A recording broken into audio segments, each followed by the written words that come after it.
اگر آپ سیلاب کی طرف دیکھیں تو وہ میرے خیال میں ہسٹری کے سب سے بدترین جو نقصانات ہوئے ہیں وہ ہوئے ہیں ان کی وجہ سے. پھر ایئر لائن کریش ہو گیا اور پھر حال ہی میں جو کراچی میں ایک دم سلسلہ ایسکلیٹ ہوا اور ہمارے ایک بہت ہی اچھے دوست پارلیمنٹیرین جو ہیں ان کی بھی شہادت ہوئی, انہیں بھی اس کا حصہ بنا دیا گیا ٹارگٹ کلنگ کا. تو اس حوالے سے لیکن جی ابھی پروگرام کا ہم باقاعدہ آغاز کریں گے. سب سے پہلے ہم چلیں گے کراچی جہاں پہ رضا ہارون صاحب صوبائی وزیر ہیں آئی ٹی کے اور متحدہ کو ریپرزینٹ کریں, ان سے ہم بات کریں گے. السلام علیکم رضا بھائی.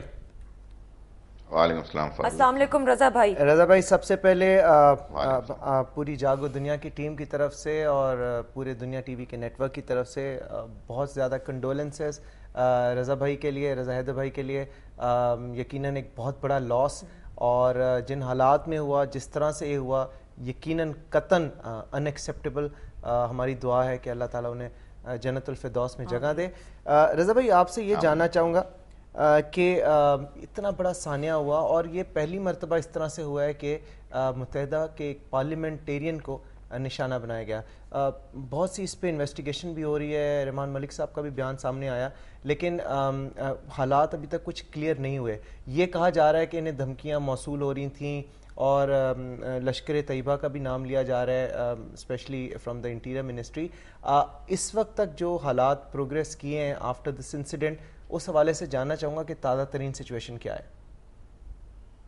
فاروق آپ نے بالکل صحیح کہا, بڑا سانحہ ہے, بڑا دل خراش واقعہ ہے, دہشت گردی ہے اور ہمیں ہمارے جو پیارے ساتھی ہم سے چھین لیے گئے. یقیناً اس لمحے میں اس سمے میں تو ان کی فیملی کے ساتھ کنڈولنس کرتے ہیں, تعزیت کرتے ہیں, ان کے غم میں شریک ہوتے ہیں اور دعا کرتے ہیں کہ اللہ تعالیٰ ان کو صبر دے. بڑا نقصان ہے ان کا بھی. کل ہم نے بھی سارا دن جو ہے پرسوں سے لے کر کل تک سوگ میں گزارا ہے. آج بھی ہم سوگ منا رہے ہیں اور تدفین کرنے کے بعد ہم بیٹھے, ہم نے کوئی گفتگو بھی کی, اس پہ اظہار خیال بھی کیا. دیکھیے جہاں تک وفاقی وزیر داخلہ رحمان ملک صاحب کے بیان کا تعلق ہے اور انہوں نے جو ذمہ داری اس میں لشکر طیبہ یا سپاہ صحابہ میں ڈالی ہے, ہم تو گزشتہ 3 سال سے قائد تحریک الطاف حسین بھائی, ایم کے ایم کی قیادت, ایم کے ایم کے رہنما, منتخب نمائندے تسلسل کے ساتھ یہ بات کراچی کے عوام سمیت ملک کو بتا رہے تھے کہ کراچی میں اس طرح کی فورسز, مذہبی انتہا پسند دہشت گرد, طالبان, اسی طرح کے کل عدم تنظیموں کے بڑی تعداد میں دہشت گرد کراچی آ چکے ہیں. کراچی میں اپنی اسٹرانگ ہولڈز بنا لی انہوں نے اور بدقسمتی سے ان بستیوں میں بنائی ہیں جو کہ انکروچمنٹس ہیں, اللیگلی آکوپائیڈ ہیں, جہاں پہ مختلف سیاسی پارٹیاں انکلوڈنگ اے این پی جو ہے وہ اپنی جھنڈے پرووائڈ کرتی ہے, پیٹرنیج پرووائڈ کرتی ہے ان بستیوں کو. ان بستیوں میں یہ اپنی آماج گاہیں بنا رہے ہیں. 2.5-3 سال کا افسوس یہ ہے ہمیں کہ ہم جب 2.5-3 سال سے یہ بات کر رہے تھے تو صوبائی حکومت سمیت وفاقی حکومت کے یہی نمائندے جو ہیں یہ کہتے تھے کہ یہ سب باتیں غلط ہیں, اس کو ماننے سے انکار کرتے تھے اور کہتے تھے ایسا کچھ نہیں ہے, آپ کا فوبیا ہے اور آپ یہ باتیں کرتے ہیں. آج واقعہ ہو جانے کے بعد وفاقی وزیر رحمان ملک صاحب ٹی وی پر آ کر وہی بات کرتے ہیں اور ذمہ داری جو ہے وہ ان کالعدم تنظیموں کی طرف ڈالتے ہیں. تو ہم تو یہ سوال کرتے ہیں ان سے کہ بھائی جب ہم آپ کو 2.5-3 سال سے یہ بات بتا رہے تھے آپ انکار کرتے رہے, آج آپ بڑا کنوینئنٹلی یہ ذمہ داری وہاں شفٹ کر رہے ہیں, تو ہمارا وہ سوال آپ سے یہ ہے کہ آپ نے ایکشن کیا 3 سال تک. جب بھی ٹارگٹ کلنگز کا سلسلہ اسپیسیفکلی کراچی میں ایسکلیٹ کرتا ہے تو دیکھنے میں یہ آیا ہے کہ جو ہمارے فیڈرل انٹیریئر منسٹر ہیں رحمان ملک صاحب, وہ کراچی آتے ہیں, ایک ہائی لیول میٹنگ ہوتی ہے جس میں تمام پارٹیز کی ریپرزنٹیشن ہوتی ہے, گورنر صاحب بھی ہوتے ہیں, سی ایم صاحب بھی ہوتے ہیں, آپ کی پارٹی بھی ہوتی ہے, اے این پی کی بھی ریپرزنٹیشن ہوتی ہے, اور اس کے بعد جب وہ میٹنگ ختم ہوتی ہے 1-2 دن کے بعد حالات تھوڑے سے نارمل ہو جاتے ہیں, سبسائڈ ہو جاتا ہے, اس کے بعد پھر ہفتہ 10 دن بعد ایسکلیٹ کرتا ہے.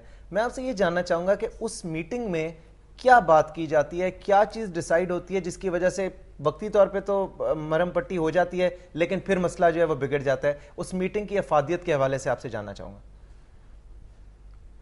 جو اکثر اس طرح کے واقعات کے بعد جو میٹنگز ہوتی ہیں اس میں کوشش یہ کی جاتی ہے کہ جو تیسری قوت ہے, دیکھیں تیسری قوت کا جب ذکر ہوتا ہے اور تیسری قوت کو جب ریفر کیا جاتا ہے تو یقیناً وہ تیسری قوت, وہ خفیہ ہاتھ جو دہشت گردی کے واقعات میں ہیں وہ ایکٹیو اسی وقت ہوتا ہے جب اس کو ایشوز ملتے ہیں اور جسٹیفیکیشن ملتی ہیں اپنی کارروائیاں کرنے کے لیے. تو جب 2 سیاسی جماعتیں یا 3 سیاسی جماعتیں آپس میں ایک دوسرے کے خلاف جو ہے وہ اشتعال انگیزی کر رہی ہوں, خصوصاً پولیٹیکل سکورنگ کے لیے لسانی کارڈ استعمال, جیسے ANP لسانی کارڈ استعمال کرتی ہے, تو پھر یہ بریڈنگ گراؤنڈ ہوتا ہے ٹیررسٹ کے لیے کہ وہ اس کو یوز کر کے اپنی ایکٹیویٹیز کر سکیں. رضا بھائی آپ سے یہ جاننا چاہوں گا, ماشاءاللہ آپ کی جماعت ایک منظم آرگنائز جماعت ہے, اور مطلب آپ کے یونٹ سب یونٹس اور مطلب پورے شہر میں آپ کو ایک آپ کی آئیز ہیں, آپ کو پتہ ہوتا ہے کہ کیا ہو رہا ہے. ابھی یہ جو واقعہ ہوا رضا بھائی کی شہادت کا, اس کے بعد تقریباً 50-55 سے زائد جانیں جو ہیں, بے گناہ جانیں جو ہیں وہ مختلف واقعات میں جو ہے تصادم میں ضائع ہو گئیں. مجھے بتائیں اس کی روک تھام کے لیے آلدو قائد تحریک الطاف بھائی نے اپیل بھی کی تھی کہ پرامن جو ہے آپ مظاہرہ کریں یا پرامن طور پہ سوگ منائیں, لیکن اس پہ عمل اس طرح سے نہیں کیا جا رہا. تو میں یہ جاننا چاہوں گا کہ اس کو کنٹرول کرنے کے لیے, روک تھام کے لیے کچھ اسٹریٹجی بنائی ہے حکومت نے؟ دیکھیں, حکومت کی جانب سے تو اسٹیٹ کی ذمہ داری ہوتی ہے کہ ان معاملات کو کنٹرول کرے. ایک پولیٹیکل پارٹی جیسے MQM ہے, جو کہ پاپولر پولیٹیکل پارٹی ہے شہر کی, وہ اپنا اثر و رسوخ سیاسی استعمال کر سکتی ہے, اپنا نیٹ ورک استعمال کر سکتی ہے لوگوں تک یہ میسج دینے کے لیے کہ آپ کام رہیں, پیسفل رہیں, صبر کریں. آلدو کہ صورتحال ایسی تھی کہ ایک منتخب نمائندے کا مرڈر ہوا ہے, ظاہر ہے کہ ان کی کانسٹیچوئنسی کے جو لوگ تھے, MQM کے جو سپورٹر تھے, ان میں غم و غصہ تھا اور اس کا اظہار بھی کرنا چاہتے تھے, لیکن MQM کی قیادت گراؤنڈ میں آئی. آپ نے کہیں بھی ایسا نہیں دیکھا ہوگا, نہ سنا ہوگا کہ 2 کمیونٹیز یا 2 گروہوں میں کہیں لڑائی ہو رہی ہو یا کوئی ایسا مسئلہ ہو. سچویشن پولیٹیکلی جو ہے وہ بہت ہی کام تھی اور کنٹرول میں تھی, لیکن ایڈمنسٹریٹیولی ہم نے یہ کمی ضرور دیکھی کہ شہر کے بہت سارے علاقوں میں ایڈمنسٹریشن جو ہے, اسٹیٹ نے, ریاست نے اپنی ذمہ داری. بہت بہت شکریہ رضا بھائی آپ کے ٹائم کا, آپ سے بات ہم نے کی, بہت اچھا لگا. اور ایک مرتبہ پھر ہماری طرف سے ڈیپسٹ کنڈولنسز رضا حیدر بھائی کے لیے, ان کی فیملی کے لیے, اور اس لاس پہ پوری نیشن جو ہے یقیناً افسردہ ہے. بہت غلط ہوا جو ہوا, اور ہماری دعا ہے کہ کراچی جو کہ روشنیوں کا شہر ہے, اس کی روشنیاں ایک مرتبہ پھر سے آباد ہوں, اور یہ جو ہمارے آپس کے مسائل ہیں اور جو خفیہ ہاتھ نے مسائل کریٹ کیے ہوئے, یہ مسائل ختم ہو جائیں. بہت شکریہ. تھینک یو, بہت بہت شکریہ.